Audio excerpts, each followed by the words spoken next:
Uma angústia, a mesma angústia do luto, porque a palavra que ele usa é a mesma, né?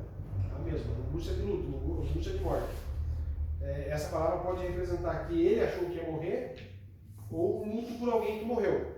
É a mesma, a expressão seria a mesma ali, tá?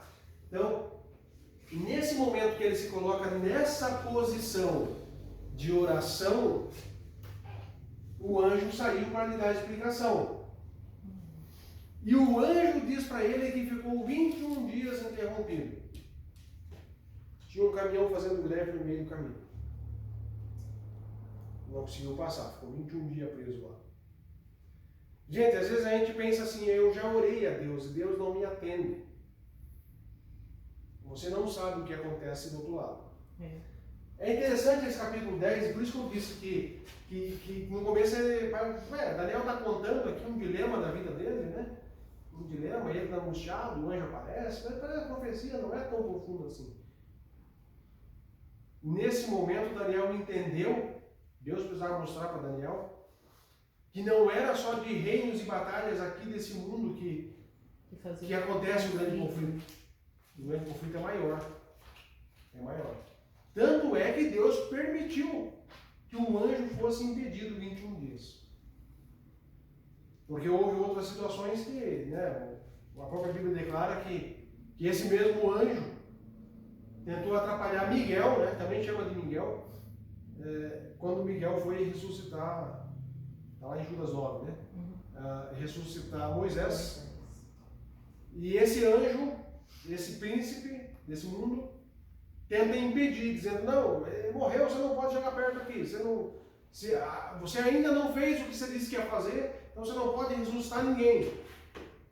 E Miguel apenas diz, o Senhor te repreenda, ou está repreendido, né? E o diabo sai dali, vamos usar uma expressão bem nossa aqui, com o rabinho pelas pernas, né? Quando também Jesus fala com Pedro, né, que o diabo pediu por ele ali, ele foi lá e intercedeu, né, por Pedro, né?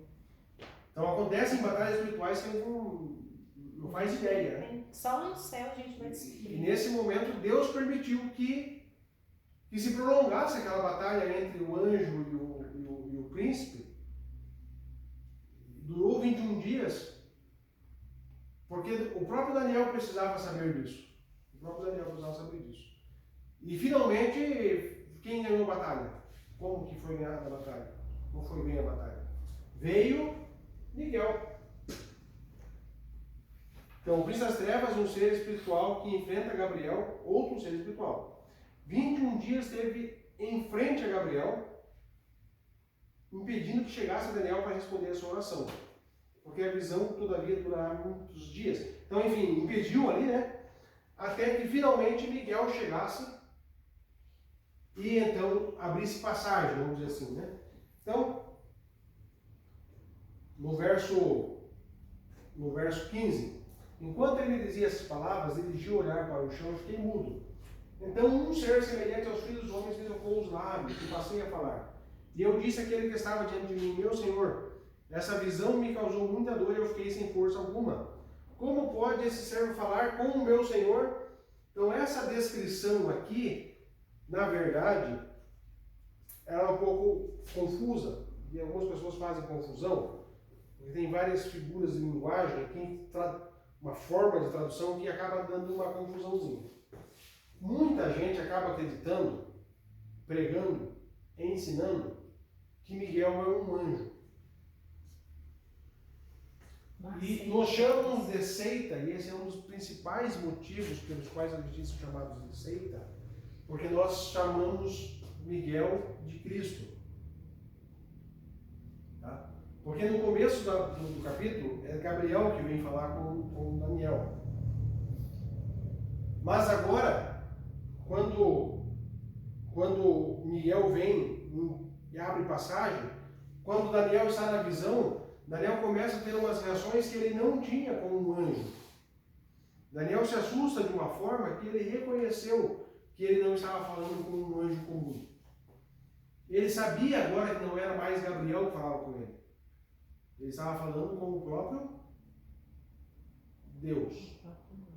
E para Daniel, ele não tinha essa visão do Deus bonzinho que a gente passou a ter depois da presença de Cristo no nosso meio. Sim, Daniel tinha a verdade, tinha o conhecimento correto da palavra de Deus, mas o Deus para ele era um ser supremo, né? Hoje Deus é muito banalizado, né? Jesus humanizou, ele fez isso, né? Se revelou a nós, as pessoas torceram isso para o outro lado que ficou perigoso também. Tem muitas pessoas que pensam que Deus é um carinha, né? Deus não é um carinha não, Deus é Deus. E o pior é que a galera vão na onda, tratando a Deus como a gente trata uma pessoa comum. Barganha, brigam com Deus, falam coisas, né? Falam coisas que não se falam. Quer escrever uma nova Bíblia, né? Essa pessoa tá. Porque isso aqui está tudo errado, por causa do preconceito. Sim. Eu estava vendo hoje lá, tinha uma nova religião que os 2 pastores se casaram. 2 pastores se casaram, alegando que a palavra de Deus. Tem que reescrever. Mas tá certo. Que é Deus assim. E o incrível é que o cara que falou isso era o pastor de uma igreja bem importante, uma grande igreja no Brasil, uma grande igreja protestante. E quando essa grande igreja excluiu ele da convenção, né? Da convenção. Bom, é só para quem estava vendo os comentários da época, para entender o que eu estou falando. Mas assim, o povo, a membresia inteira se posicionou a favor do pastor e não da igreja, né? Isso é marcante. Por que o pastor que está errado deve ser aplaudido? Porque é subversivo, né? Está na moda ser subversivo? Porque fala o que eles querem ouvir. É isso. Sim. Ele falou que a Bíblia precisa ser reescrita para ser lida novamente. As pessoas precisam ser felizes no que elas gostam de ouvir, no que elas gostam de fazer, por isso que está errado. E o povo que ouvia ele é religioso, né? Ele não pregou isso lá no meio do estádio de futebol, ele não foi num show de LGBT aí, ele falou isso na igreja. Ele estava numa igreja e falou isso. Aí a Bíblia precisa ser reescrita para falar falar a nossa linguagem. Ele falou isso. Outra coisa que estava na igreja aplaudiu. Que chama a gente de seita dos 144 mil. Eles dizem que a igreja adventista afirma que só 140 eles distorcem as palavras de Deus acusando nós ainda. Porque nós afirmamos que só os 144 mil vai estar no céu. Uma coisa que ninguém fala isso. Não falamos isso. Na E verdade, a eu que falo isso ainda é o testemunho de Jeová e faz uma montagem na meio disso daí. Então mistura algumas coisas, né? Testemunho de Jeová com a gente. Mas esse ponto do Miguel ser Jesus é uma coisa muito marcada, assim, por ser uma característica adventista. Então, se eu falo que Miguel é Jesus, todo mundo que entenda alguma coisa de igreja, porque daí os povão aí também, alguns nem vão saber, deve ser mesmo, né? Mas quem entende alguma coisa, estudou alguma coisa, já vão olhar assustados, né? Como assim Miguel é Jesus? Então, Miguel é Jesus, ele é o arcanjo de Deus. O arcanjo quer dizer que ele é o próprio, o anjo não é enviado, é o mensageiro. O arcanjo está se colocando como a própria mensagem. Ele é a mensagem. Ele não é só o mensageiro, certo? E esse nome não é usado em outro lugar na Bíblia. Miguel não é um título. Miguel é uma declaração. Quem é como Deus, né? Então, ele é como Deus. Aquele que é como Deus. Mas não é que é como Deus que é parecido com Deus. É porque é Deus. Daniel se coloca aqui na presença de Deus. Toda essa linguagem aqui, né? Toda essa linguagem da profecia vai apontando diretamente para Jesus. Toda a linguagem vai apontando. O sumo sacerdote, o juiz do capítulo 7 que a gente estudou, tudo vai apontando para Jesus, para Jesus, para Jesus. Então quando ele chega e fala que é Miguel, o Miguel deve ser Jesus. É Jesus. Não tem outra explicação. Não tem como Miguel ser mais um anjo. Um anjo que tenha mais força do que Gabriel. Mas Gabriel era um dos principais. Já foi citado em outras situações. Qual seria um anjo maior que Gabriel? O próprio Cristo. É o próprio Cristo. porque depois em Apocalipse mesmo, quando menciona Miguel ali, e Miguel e seus anjos batalhou contra o dragão e seus anjos, Miguel e seus anjos. sabe o que é próprio Cristo. Exatamente. Eu estou me restringindo aqui a ficar nesse verso, nesse capítulo, né? A gente vai desenrolar a história de Miguel no próximo estudo, que é o último de Daniel, e no Apocalipse a gente volta a falar dele, né? Então o Apocalipse é uma enfatizada justamente nesse aspecto de Miguel como líder do exército, né? Por que o líder do exército não é o próprio rei, no caso? Né? Então, é o próprio rei, sim, certeza que é Jesus. Por que eles brigam tanto, fala da questão dos adventistas adorar Ellen White, né? Porque a gente sabe ali, pelas revelações que Deus deu para ela, né, ali no livro Primeiros Escritos, quando fala que Deus ele estava inacessível, nem os anjos tinham acesso ali, e aí Cristo, ele vem ali e mostra a glória de Deus para os anjos através de ser Miguel, né? E aí eles não aceitam isso.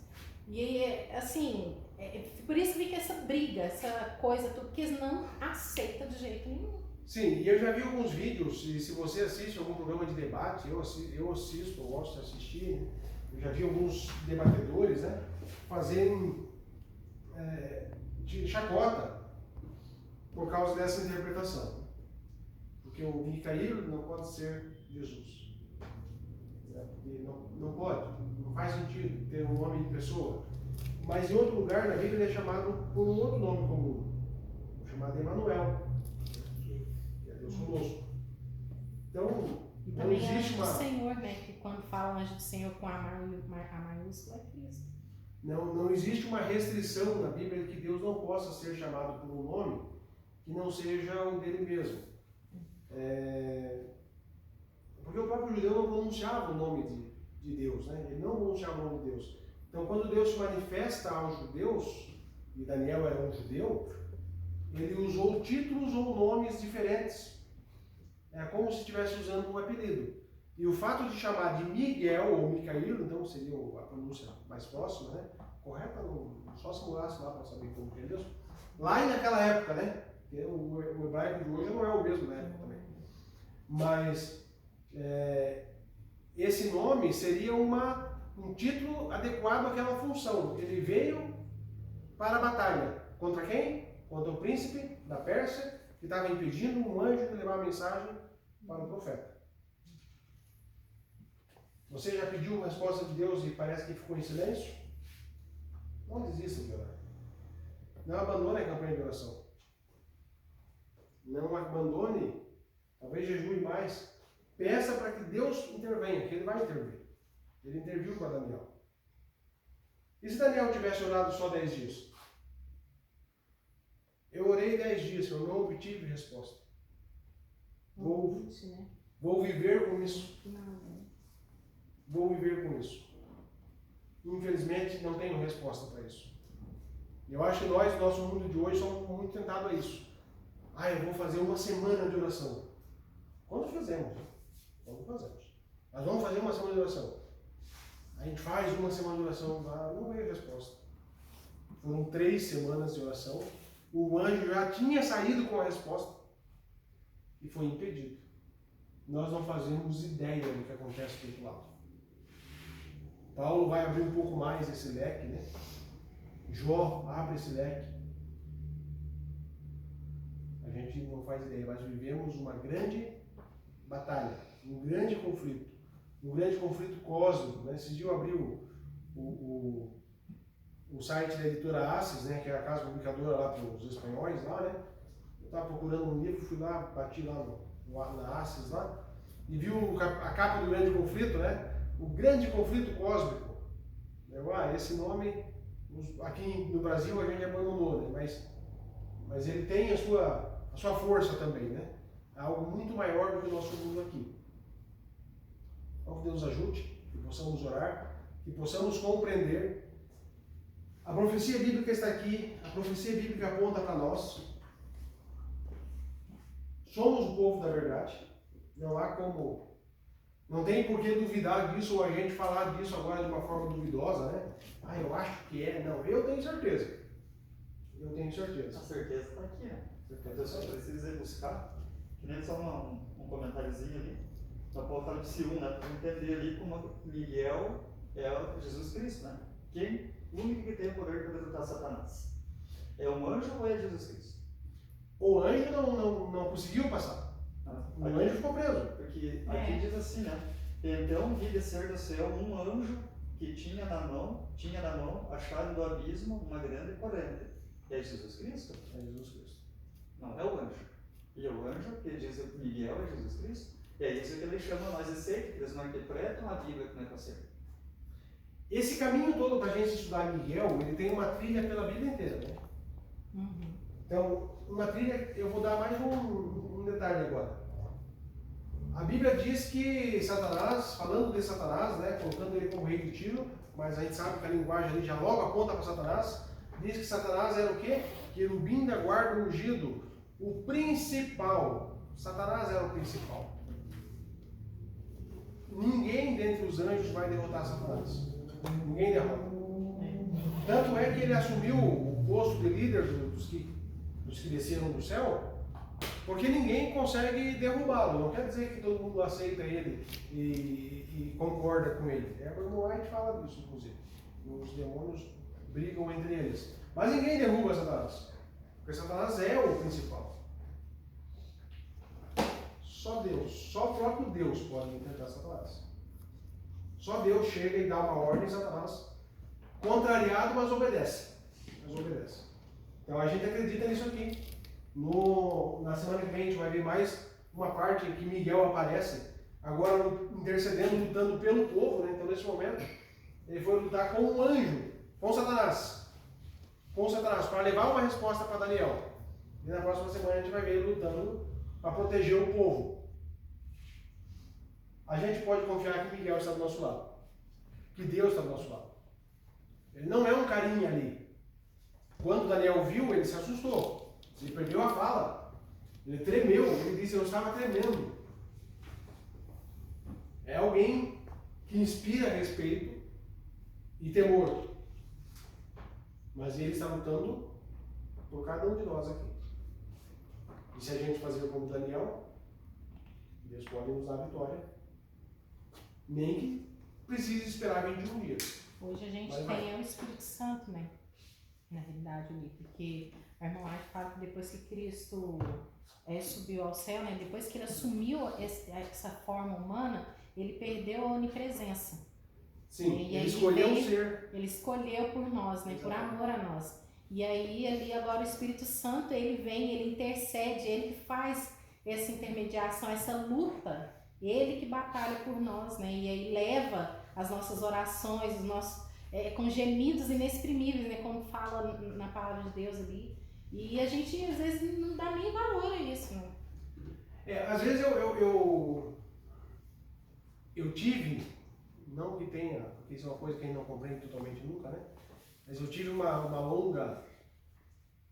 longo período de dúvidas e perguntas, né, sobre qual o papel de Jesus e o Espírito Santo, de Deus, e parecia que cada um tinha que ter sua função diferenciada ali. A gente sabe que uma das três pessoas assumiu a forma humana e vai ficar assim, por opção, semelhante aos seres humanos, né? Quando eu leio a Bíblia, eu percebo que esse Miguel no Antigo Testamento, esse que aparecia várias vezes a vários personagens, né, a vários patriarcas e profetas, deve ser o mesmo Jesus. Deve ser. Também não consigo afirmar 100%, né? Eu não consigo. Mas eu creio que seja. É porque Hebreus fala, tem um anjo cobridor, né, para Deus, né? Sim. E Hebreus fala que Deus está num lugar inacessível. Então isso acaba sendo uma prova que no Antigo Testamento é tudo Jesus, não tem nada de Deus. Então eu creio que é Jesus. Mas Jesus diz que quando eu for, o Espírito Santo virá. Então a partir desse momento, tudo que Jesus fazia, como Miguel, ou como Emanuel, ou como, né, use o nome que a gente atribui aqui ao Deus no Antigo Testamento, esse agora é nos dado através do Espírito Santo. Então, assim como Jesus se colocou naquele dia para lutar pelo anjo, abrir passagem para o anjo, e Ele mesmo passar, o Espírito Santo faz isso pra gente também o tempo todo. O tempo todo. E não pense que o Espírito Santo tem passe livre, assim, que o diabo não reclama. Ele reclama. Ele reclama, ele, né? Se você já leu o livro... Ele fez com Cristo também. Quem já leu o livro, como é que é o nome, Nicolas? Viagem ao Sobrenatural, do Roger Monroe. O nome dele, a gente lê em inglesado, mas é francês, então é diferente. Eu não vou nem tentar pronunciar certo. Mas já leu esse livro? Sim, Já li, você já tem leu? o testemunho dele, ele mesmo. Quem já viu esse livro, esse vídeo também, né? Você já viu também esse vídeo, eu acho? Não? Se não, procure ver. Viagem ao Sobrenatural. Esse tempo Vocês vão ver. colocar no grupo lá da igreja, acho que foi vocês que mencionaram. Teve um filho da irmã. Você queria um livro Da irmã emprestado, Eliane. né? Nossa, acho que é Filho da irmã Eliane fez uma pregação aqui e contou a história alguns trechos do livro, né? Então, justamente, Satanás ele faz uma batalha imensa por cada centímetro que ele consegue. Por cada centímetro que ele consegue. Mas ele sabe que para o Espírito Santo, para Deus, para Miguel, basta uma palavra. Né? Vamos ficar de pé e fazer uma oração?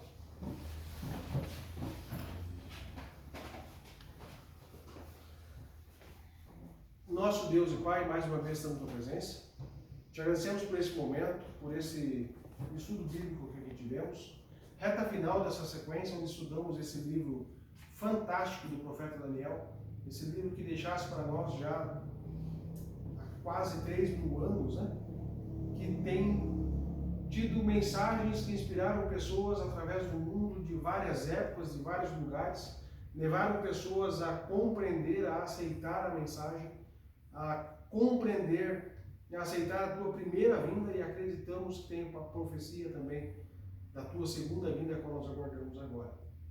Agora, ó Pai, como teus filhos, pedimos a tua compreensão, pedimos que teu Espírito Santo fale nos corações para que possamos viver isso em nossas vidas, reconhecendo que a tua volta é algo iminente, algo real, algo que fará parte da nossa vida e, se possível, da nossa própria geração.